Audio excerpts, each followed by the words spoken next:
ഇപ്പോൾ നിങ്ങൾ Telegram application use ചെയ്യുന്നവരാണെന്നുണ്ടെങ്കിൽ ഇപ്പോൾ ഫോട്ടോസും വീഡിയോസൊക്കെ നമ്മൾ ഡൗൺലോഡ് ചെയ്യുകയാണെന്നുണ്ടെങ്കിൽ ചിലപ്പം അത് ഗാലറിയിൽ കണ്ടോളണം എന്നില്ല. അപ്പം ഈ ഒരു വീഡിയോയിൽ നമ്മൾ പറയാൻ പോകുന്നത് ടെലഗ്രാമിൽ വീഡിയോസും ഫോട്ടോസൊക്കെ ഡൗൺലോഡ് ചെയ്യുമ്പോൾ അത് ഗാലറിയിൽ എങ്ങനെ കാണാം എന്നുള്ളതിനെ കുറിച്ചിട്ടാണ്. അപ്പം അതിന് വേണ്ടിയിട്ട് നമ്മൾ സെറ്റിങ്സിൽ ചെറിയ മാറ്റങ്ങളൊക്കെ വരുത്തേണ്ടതുണ്ട്. എന്താണ് ചെയ്യേണ്ടത് എന്ന് വെച്ചാൽ ടെലഗ്രാം ആപ്ലിക്കേഷൻ ഓപ്പൺ ചെയ്യുക. ഓപ്പൺ ചെയ്തതിന് ശേഷം മുകളിൽ 3 ലൈൻസ് കാണാൻ പറ്റും, അതിൽ ക്ലിക്ക് ചെയ്യുക. അതിൽ ക്ലിക്ക് ചെയ്യുകയാണെന്നുണ്ടെങ്കിൽ സെറ്റിങ്സ് എന്നുള്ള ഓപ്ഷൻ കാണാൻ പറ്റും, അതിൽ ക്ലിക്ക് ചെയ്യുക. അതിൽ ക്ലിക്ക് ചെയ്യുകയാണെന്നുണ്ടെങ്കിൽ ഡാറ്റ ആൻഡ് സ്റ്റോറേജ് എന്നുള്ള ഓപ്ഷൻ കാണാൻ പറ്റും, അതിൽ ക്ലിക്ക് ചെയ്യുക. അതിൽ ക്ലിക്ക് ചെയ്യുകയാണെന്നുണ്ടെങ്കിൽ സേവ് ടു ഗാലറി എന്നുള്ള ഓപ്ഷൻ കാണാൻ പറ്റും.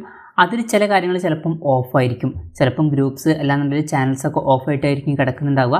അപ്പം ഇതൊക്കെ ഓഫാണെന്നുണ്ടെങ്കിൽ ഗ്രൂപ്പ്സിലും ചാനൽസിലുള്ള ഫോട്ടോസും വീഡിയോസൊന്നും ഗാലറിയിലോട്ട് സേവ് ആവില്ല. ഇത് ഓൺ ആക്കിയിടുകയാണെന്നുണ്ടെങ്കിൽ ഗാലറിയിലോട്ട് സേവ് ആവുന്നതായിരിക്കും. അതുപോലെ തന്നെ പ്രൈവറ്റ് ചാറ്റ്സ് എന്നുള്ള ഓപ്ഷനും ഉണ്ട്.